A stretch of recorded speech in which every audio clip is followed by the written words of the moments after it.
Hello friends, today uggani ఎలా చేయాలో చూపిస్తానండి.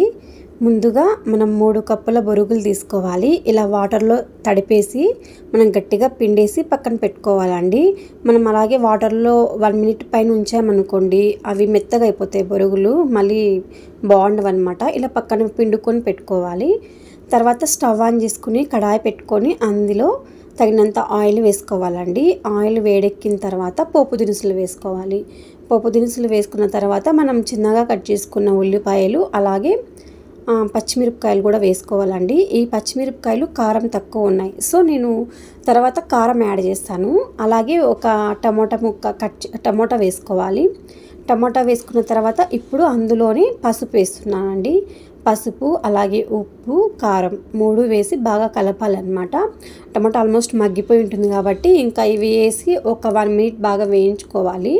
వేగిన తర్వాత ఇప్పుడు ఇంకా దింపేసుకుంటున్నానండి. నేను దింపేసుకునేసి ఇందాక మనం తడిపి పెట్టుకున్న బొరుగులు ఉన్నాయి కదా, ఇక్కడ చివరిలో నేను ఇది వేస్తున్నానండి, పుదీనా వేస్తున్నాను. అలాగే మనం ఇంకా పక్కన పెట్టేసుకుని ఇందాక తడిపి పెట్టుకున్న బొరుగులు ఉన్నాయి కదా, బొరుగులను కూడా వేసి బాగా కలుపుతున్నాను అనమాట.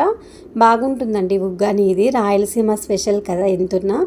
అలాగే మనం నిమ్మకాయ కూడా పిండుకోవాలండి. ఇప్పుడు ఇందులోనే నిమ్మకాయ పిండుకుంటే ఇంకా చాలా బాగుంటుంది. పుల్ల పుల్లగా కారం కారంగా టేస్ట్ అయితే చాలా బాగుంటుంది.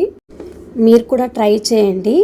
అండ్ లాస్ట్లో వచ్చేసి నేను పుట్నాల పౌడర్ అండి, పుట్నాలు పౌడర్ చేశాను. పుట్నాల పౌడర్ కూడా వేస్తే చాలా టేస్ట్ వస్తుంది అనమాట. సో అందుకని నిమ్మపండు పిండిన తర్వాత పుట్నాల పౌడర్ వేస్తున్నాను నేను. అంటే టేస్ట్ చాలా బాగుంటుంది, సో అందుకని ఎక్కువ వేస్తున్నాను. చాలా బాగుంటుందండి ఈ రాయలసీమ స్పెషల్ ఉగ్గాని అనేది. సో మీరు కూడా ట్రై చేయండి ఒక్కసారి, చాలా టేస్టీగా ఉంటుంది. దీనికి కాంబినేషన్గా మనం బజ్జీ వడ అండి, మిరపకాయ వడ చాలా బాగుంటుంది, రెండింటి కాంబినేషను. అలాగే వచ్చేసి నేను ఇంకా సర్వ్ చేసుకున్నానండి ఉగ్గాని రాయలసీమ స్పెషల్ మిరపకాయ బజ్జీ. టేస్ట్ అయితే సూపర్గా ఉంది. మీరు కూడా ట్రై చేయండి. Thanks for watching.